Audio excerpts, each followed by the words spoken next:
इनसे मैं एक चीज़, प्रश्न मेरे मन में हमेशा से रहा है कि हमारे समाज में और या हिंदू आस्था में, जैसा आप कहें, 108 बहुत इम्पोर्टेंट कहा जाता है। जब आप जपमाला से जपते हैं तो 108, हाँ, तो अब आप लोटस फ्लावर से जुड़ें तो भी 108। उस दिन किसी ने, स्वामी दीपांकर जी ये बात कह रहे थे कि अगर आप सन के सरकमफ्रेंस को, अर्थ के सरकमफ्रेंस को, उसको उन्होंने एक मैथमेटिक्स बताया कि द स्पीड एट विच और the time that it takes to take, and उसको आप डिवाइड कीजिएगा और मून के सरकमफ्रेंस से मून को, तो 108 आता है। ये 108 हमारे लिए इतना इम्पोर्टेंट क्यों है? And is it only among say the Vaishnavas that it's important, or amongst the Shaivites or the Shakyas, या फिर आप जैन और द बुद्ध में भी आप 108 देखते हैं? दूसरा प्रश्न मेरा आपसे ये है कि लोटस, कमल इतना इम्पोर्टेंट क्यों है? क्योंकि वो पद्मपाद है, feet of the lord is padma, ओ Aum mani padme hum is the chant in Buddhism, तो again padma. Why is it so important? What's the significance? ये दो प्रश्न, आप में से किसी को इसका उत्तर पता है? सही प्रश्न पूछा है, थोड़ा सामान्य ज्ञान हम सबका बढ़ जाएगा जी। Wonderful questions. See, the first thing first, 108.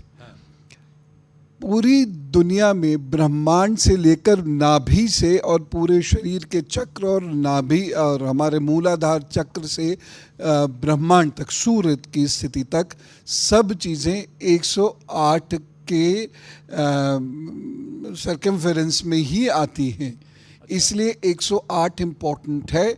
और जो रंध्र जिसे हम कहते हैं, प्लेक्सस जिसे यूजुअली चक्र बोला जाता है, ये भी 108 के ही कैलकुलेशन में आते हैं। So 108, that is why is very important. कहते हैं कि सुदर्शन चक्र में भी 108 थे। 8 दांत।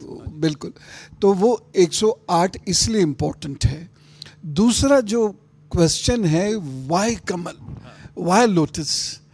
आप जब ये जो हमारे जो रंध्र होते हैं, जिसको हम प्लेक्सस भी कहते हैं, और मूलाधार चक्र से सहस्त्रार चक्र तक, इसकी कभी आप ऑटोप्सी देखिएगा तो ये जब इसको आप गहराई से देखेंगे तो ऐसा लगेगा कमल खिले हुए हैं।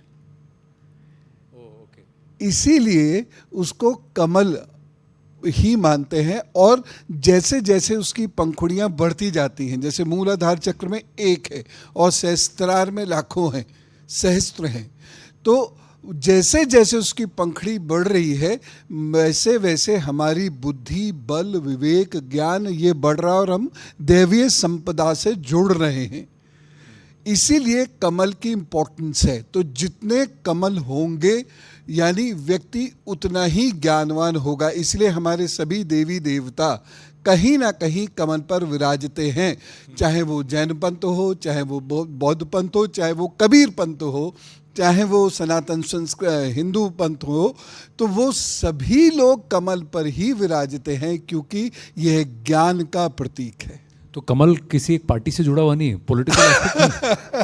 यानी कमल हिंदुस्तान, भारतवर्ष से जुड़ा है और हिंदू आस्था से जुड़ा है। Scientifically there is a reason for that.